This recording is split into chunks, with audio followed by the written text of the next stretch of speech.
August 7th, 1942, Guadalcanal Island. The heat is suffocating.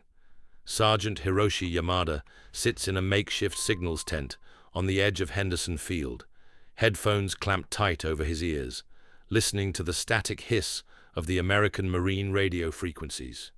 He is 24 years old. He graduated at the top of his class from the Imperial Japanese Army's Cryptographic Intelligence School. He speaks fluent English, learned at the University of Tokyo. He has broken American codes for 8 months. He has intercepted and decoded over 200 American military transmissions. He is very good at what he does. Today he will fail completely. Through the static comes a new voice.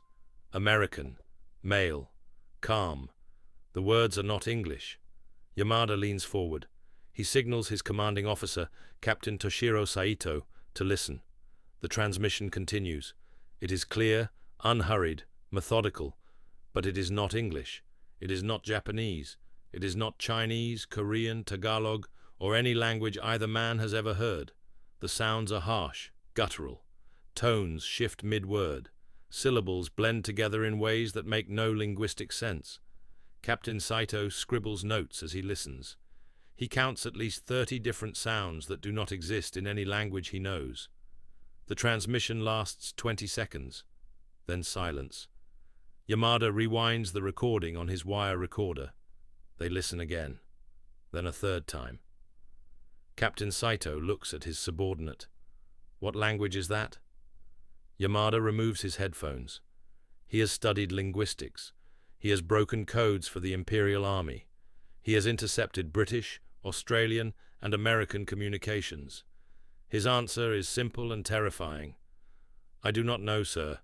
Captain Saito orders the recording sent immediately to Tokyo.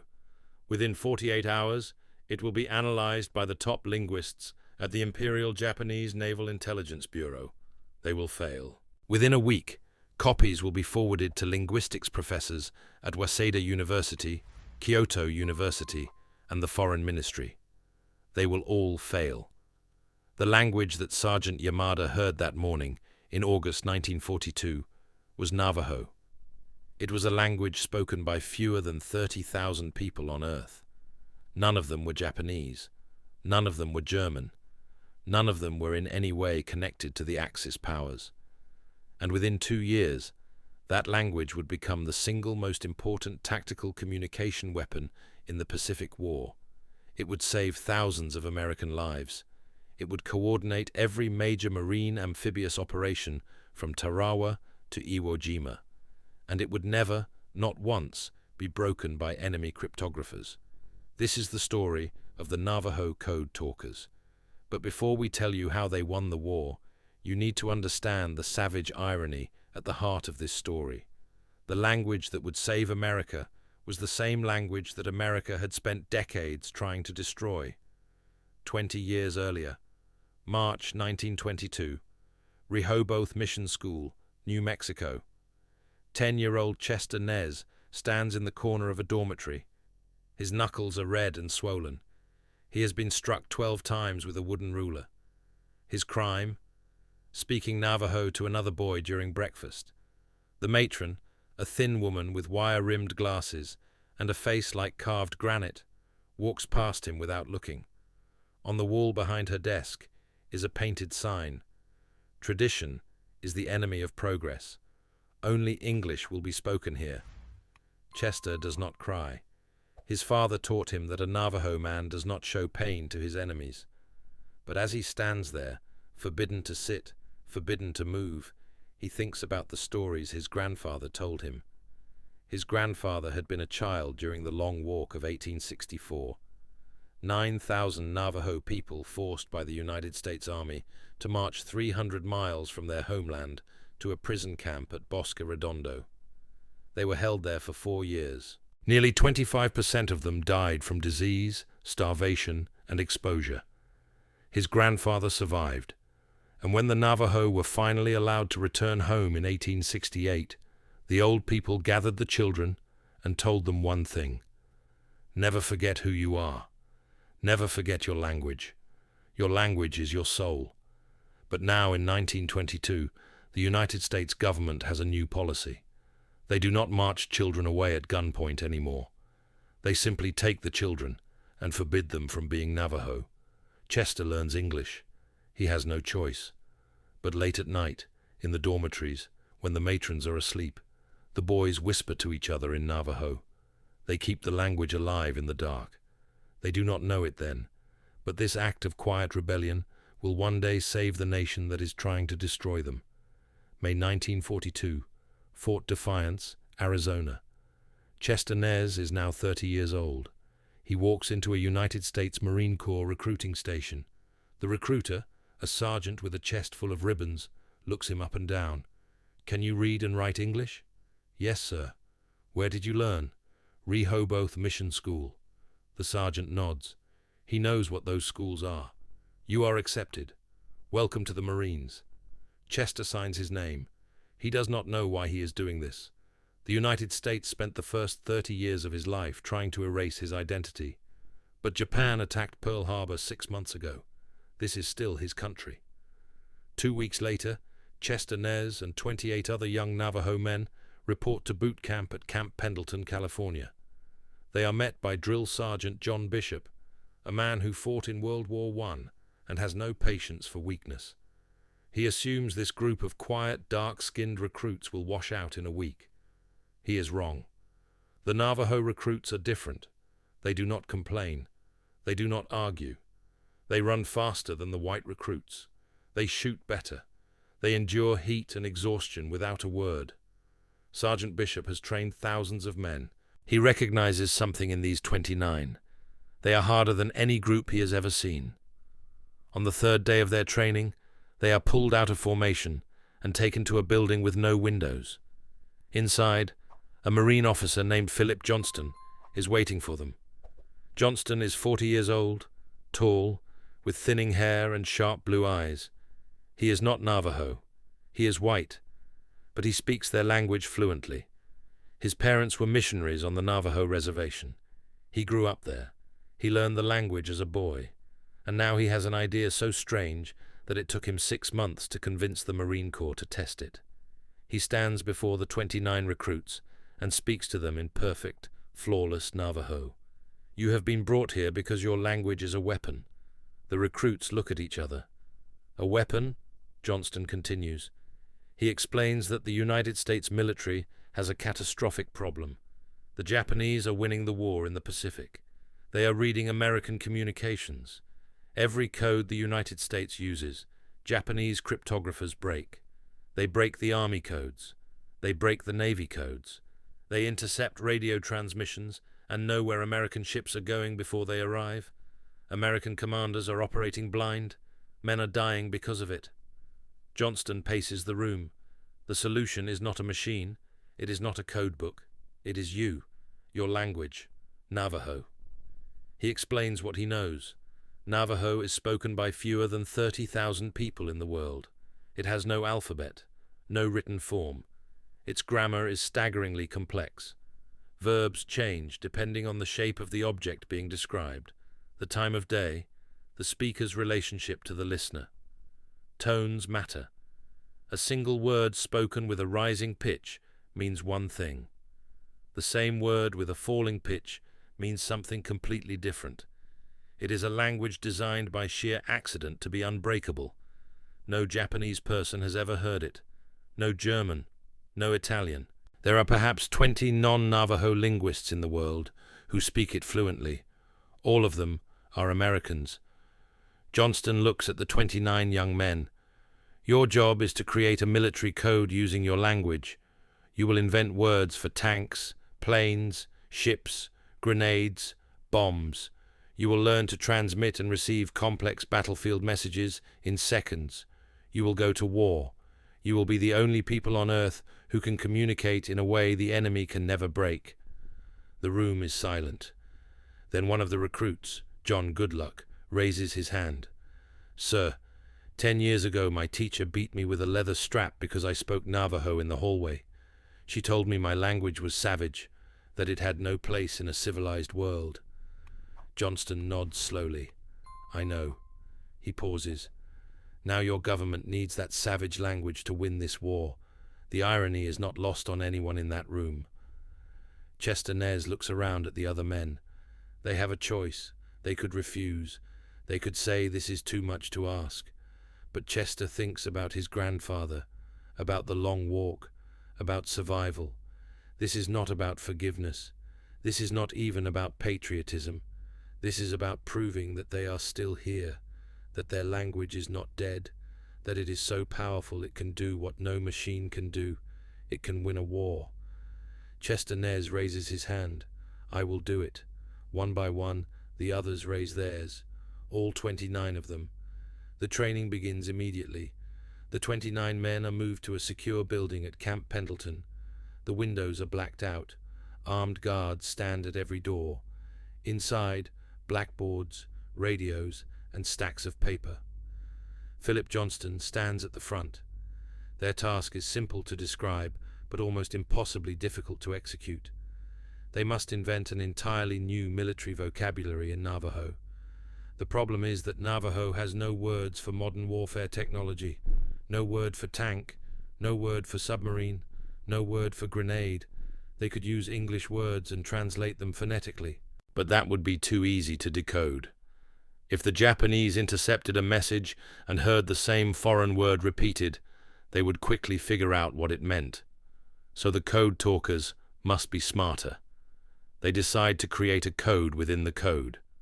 They will use Navajo words for animals, objects, and natural things to represent military terms. A tank moves on treads, slow and armored. They call it Chedagahi, turtle. A submarine moves underwater, silent and deadly. They call it Beshlo, iron fish. A grenade is small, round, and explodes. They call it Nimasi, potato. They debate each word carefully.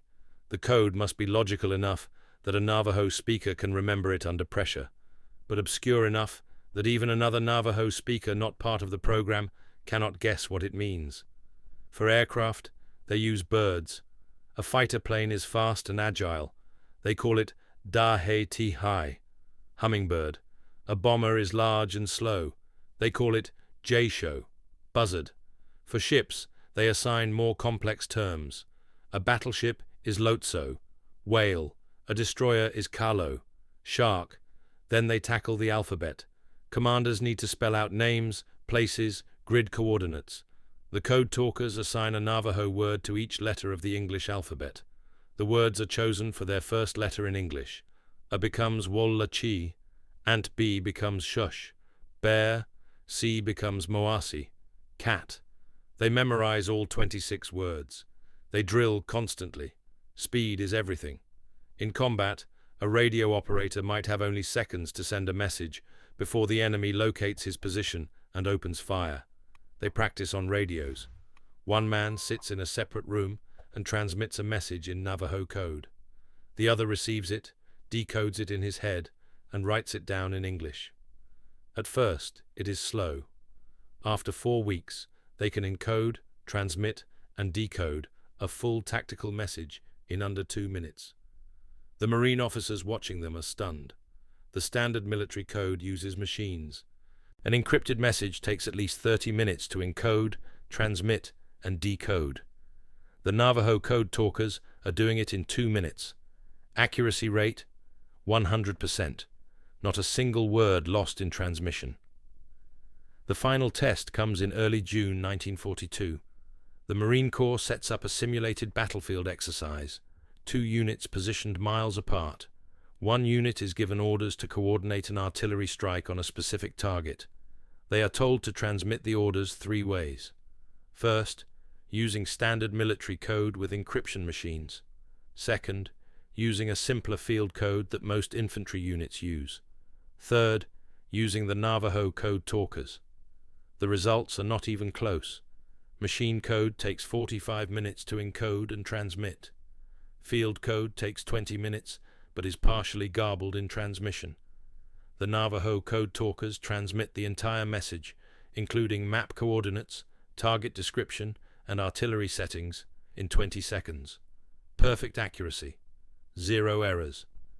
Brigadier General Clayton Vogel is observing the test. He is a combat veteran, a man who trusts steel and discipline, not experimental programs. When he sees the results, he walks up to Philip Johnston. "I need 200 more. The program is approved immediately." Cut to Tokyo, September 1942. Captain Toshiro Saito sits in a basement office at Imperial Japanese Naval Intelligence Headquarters. In front of him on a table are 12 separate wire recordings of the strange American language. He has spent the past month trying to identify it. He has consulted every linguistics expert in Japan. He has compared it to recordings of hundreds of tribal languages from Asia, the Pacific, and the Americas. Nothing matches. The sounds do not correspond to any known linguistic family. His superior, Commander Yoshi Nakamura, enters the room. "What is your conclusion, Captain?" Captain Saito looks exhausted. He has not slept properly in days. "Sir, I believe the Americans have created a synthetic language. Something constructed artificially using random sounds. It is the only explanation.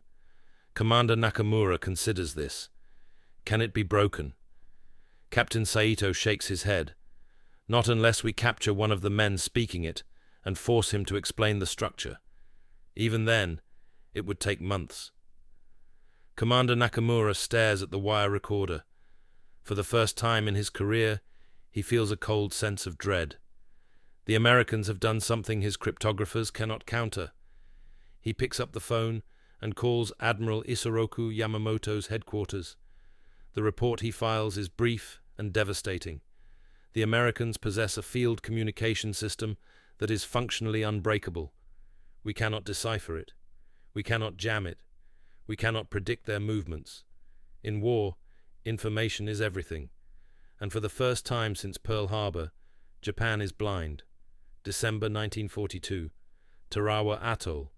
The first Navajo Code Talkers arrive in combat. Chester Nez is among them. He sits in the back of a landing craft, heading toward the beach. The sound of artillery and machine gun fire is deafening. He carries a radio on his back. It weighs 40 pounds. He has been assigned a Marine bodyguard, Corporal James Whitman, whose only job is to protect Chester at all costs. Not from the Japanese, from friendly fire, because Chester looks like the enemy. There have already been incidents. Navajo Code Talkers, mistaken for Japanese soldiers by their own troops. Some nearly shot before their bodyguards intervened. The landing craft hits the beach. Chester and Corporal Whitman run across the sand toward a shell crater. Bullets snap past them. They dive into the crater. Chester sets up the radio. Within seconds, the call comes through. A Marine platoon 200 yards to the north is pinned down by a Japanese machine gun nest. They need artillery support. The platoon leader gives Chester the coordinates in English. Chester translates them into Navajo code in his head. He keys the microphone. Dibedze gi moasia kagintkin, ji nash jidze tsintliti, nasnil. The transmission takes 15 seconds. At the artillery command post 3 miles behind the lines, another Navajo Code Talker, Private Ben Yazzie, receives the message. He decodes it instantly in his head. He writes it down in English and hands it to the artillery officer. Enemy machine gun. Grid coordinates 237459. Fire mission approved. 3 minutes later, American artillery shells impact exactly on target. The Japanese machine gun nest is obliterated. The pinned platoon advances. 0 American casualties. Chester Nez keys the microphone again. He transmits confirmation of the successful strike. Total transmission time from request to confirmation, 4 minutes. If they had used machine code, it would have taken 45 minutes. By then, the Marines would have been slaughtered. This is not luck. This is not a fluke. This is the system working exactly as designed. And over the next 3 years, it will save thousands of American lives. What the Japanese do not know, what they cannot know, is that the Code Talkers are doing something unprecedented in military history. They are not just transmitting messages. They are coordinating an entire battlefield in real time. Artillery strikes, air support, medical evacuations, troop movements, all of it transmitted in seconds with perfect accuracy. The speed advantage is so overwhelming that American commanders begin to rely on it completely. They can react to changing battlefield conditions faster than the Japanese can understand what is happening. The Japanese intercept every transmission. They record them. They analyze them. They try everything. Linguistic analysis, frequency analysis, pattern recognition. Nothing works. In desperation, they send the recordings to German cryptographers in Berlin. The Germans, who have broken British and American codes before, are equally baffled. By mid-1943, Japanese intelligence has come to a grim conclusion. The American Marines possess a communication system that cannot be defeated. The only solution is to capture one of the men speaking this language alive. Orders go out to every Japanese unit in the Pacific. If you encounter an American soldier who appears to be Japanese or native in appearance, do not kill him. Capture him. Bring him to intelligence immediately.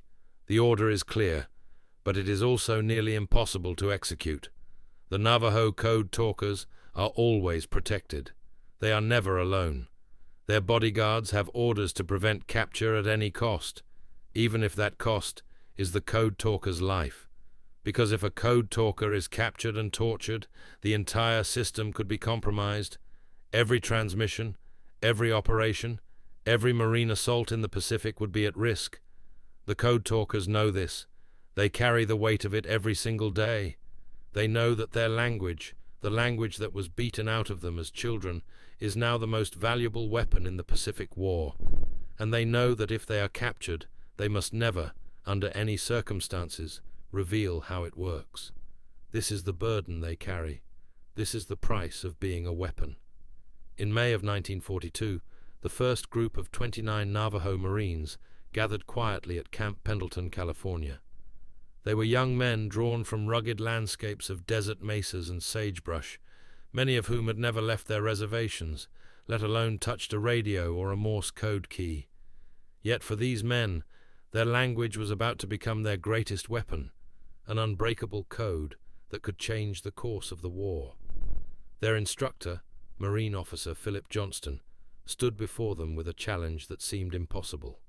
The Navajo language had no words for modern warfare, no terms for tanks, submarines, grenades, or airplanes. The men would have to invent an entirely new vocabulary, but not just any vocabulary. It had to be fast, efficient, and most importantly, indecipherable to enemy ears.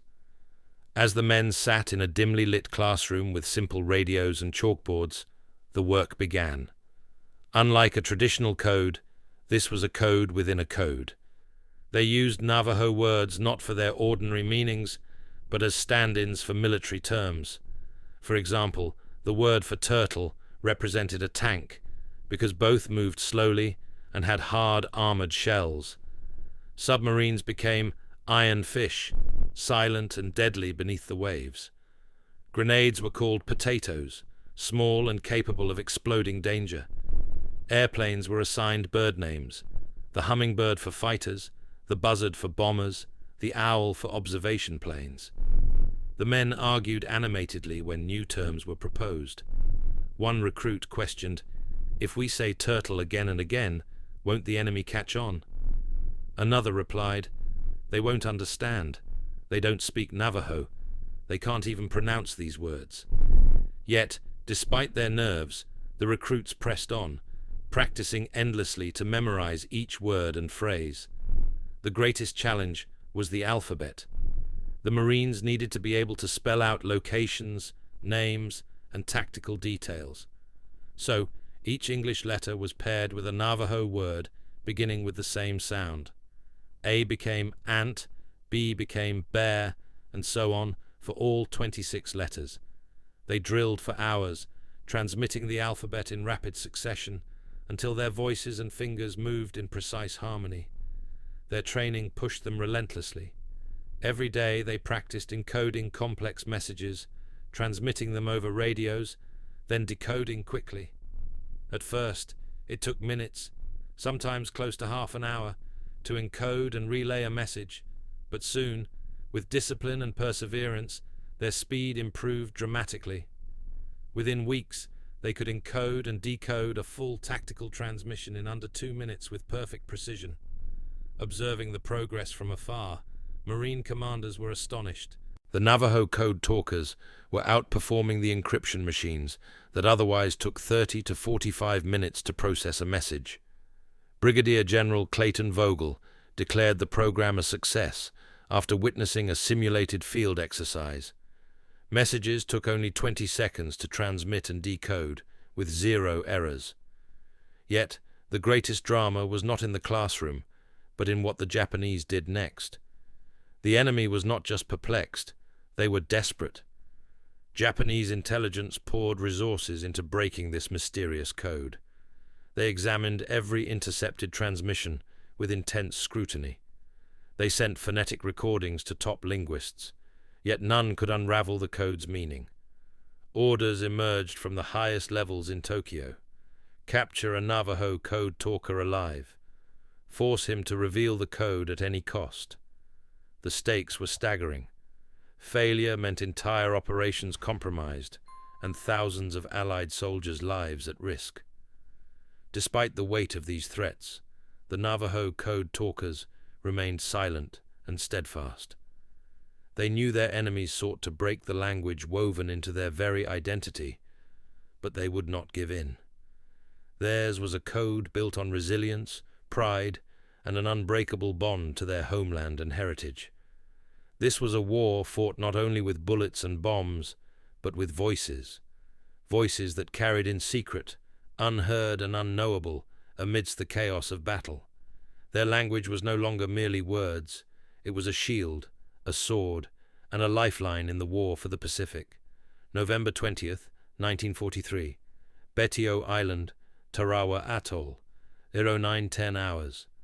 The first wave of Marines hits the reef 500 yards from shore.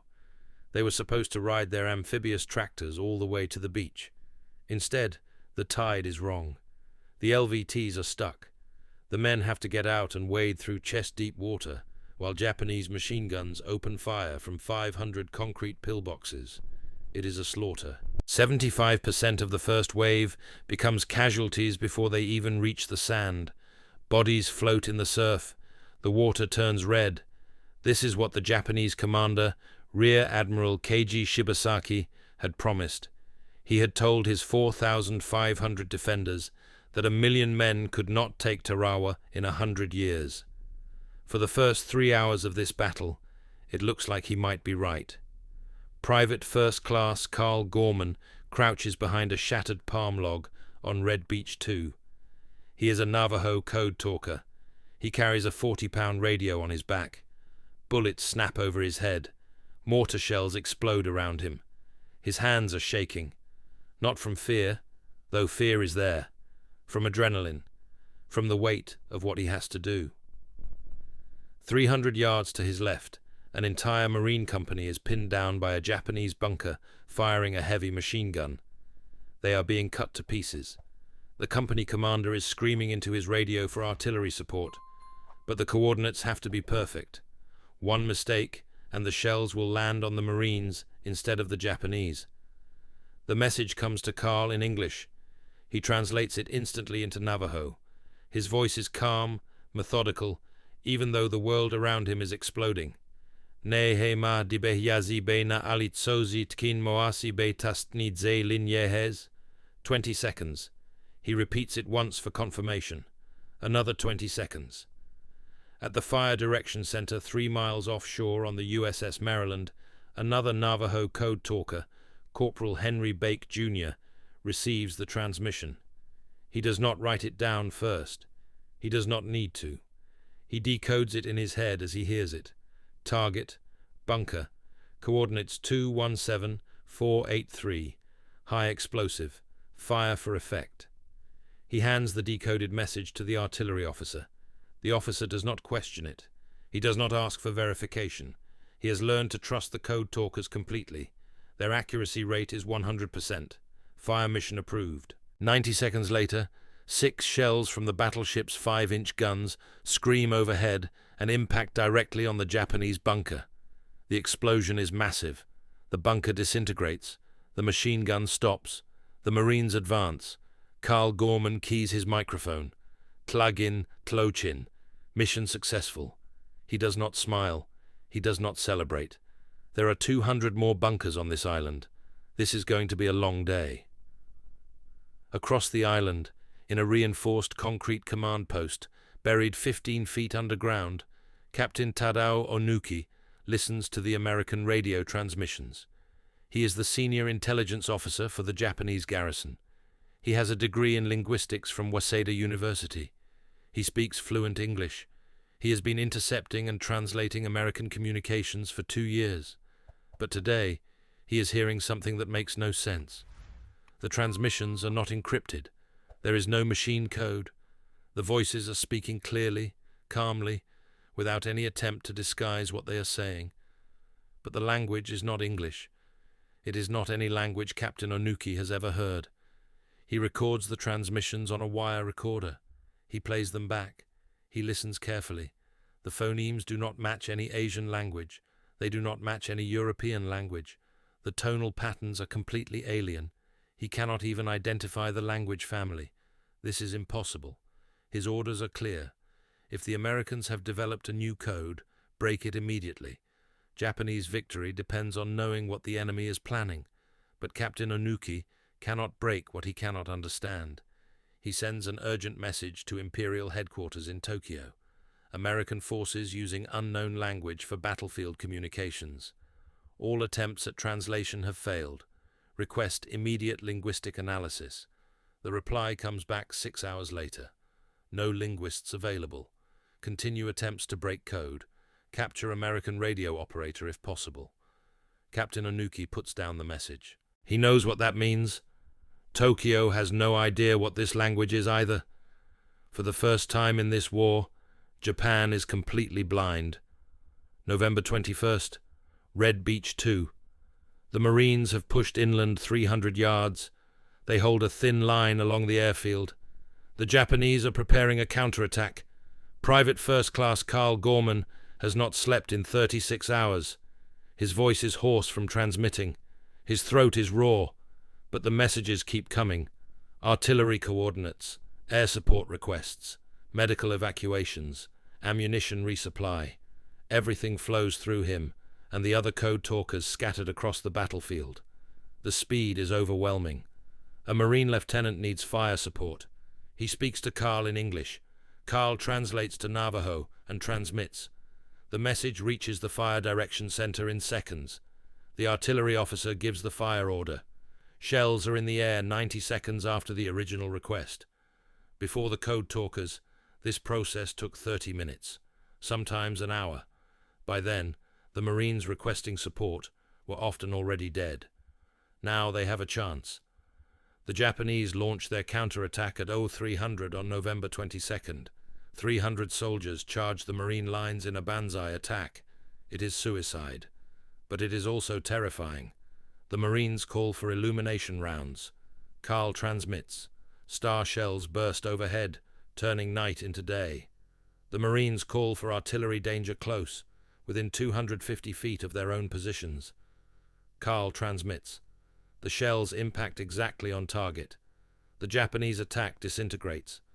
200 bodies lie in the Marine front lines, another 125 beyond. 9 Marines are dead, 25 are wounded. Without the code talkers coordinating the artillery, the entire Marine position would have been overrun. Carl Gorman sits in his foxhole as the sun rises. He is covered in coral dust and dried blood, none of it his own.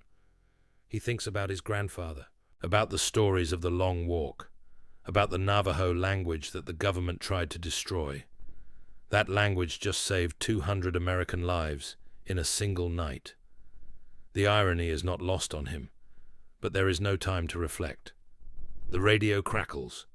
Another unit is calling for support. He picks up the microphone and begins to transmit. November 23rd, 13:30 hours. The eastern end of Batio Island. The last pocket of Japanese resistance is collapsing. Marine tanks and flamethrower teams are clearing the final bunkers.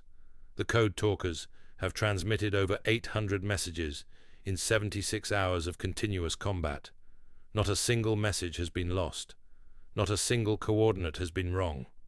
Not a single friendly fire incident has occurred because of a communication error.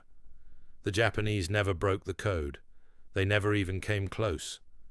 When the island is declared secure, the casualty count is staggering. Nearly 1,000 Marines dead, over 2,000 wounded. The Japanese garrison of 4,500 is almost entirely wiped out. Only 17 prisoners are taken.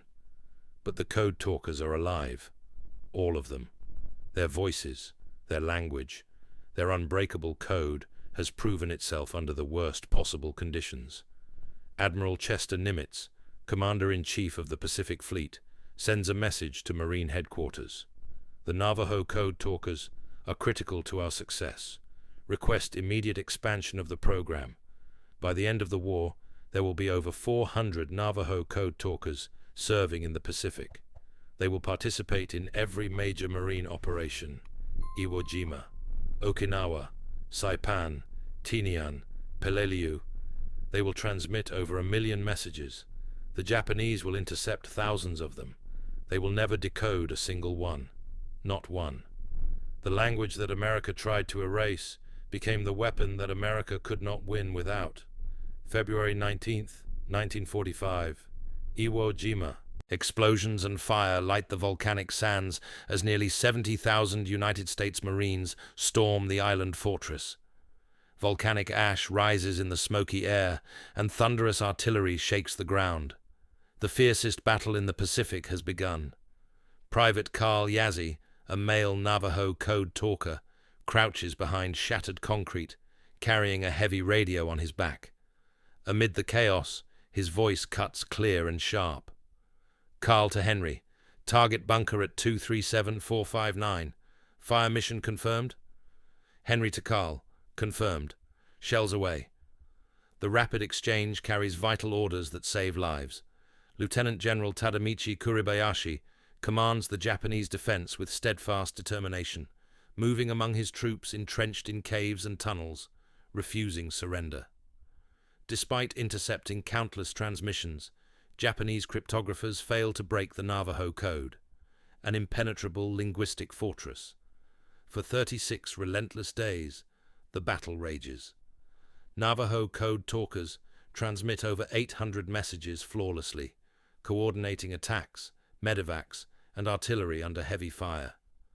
Approximately 7,000 American lives, including Navy corpsmen, are lost in the struggle. Japanese casualties are vast, with only about 216 taken prisoner, reflecting their fierce refusal to surrender. As the dust settles on March 16th, the American flag rises over Mount Suribachi, a symbol of sacrifice and victory. The unbreakable voices of the Navajo Code Talkers remain a vital yet unseen force behind this triumph. Carl knows every word he speaks may save lives today. A once silenced language became one of the most powerful weapons of the war. Their courage and legacy live on, forever etched in history. The world is full of untold stories, moments and heroes that changed history in ways most of us never learn. Want to discover them? Subscribe and share your thoughts below. What amazed you the most? And give a like if you think these hidden stories deserve the spotlight.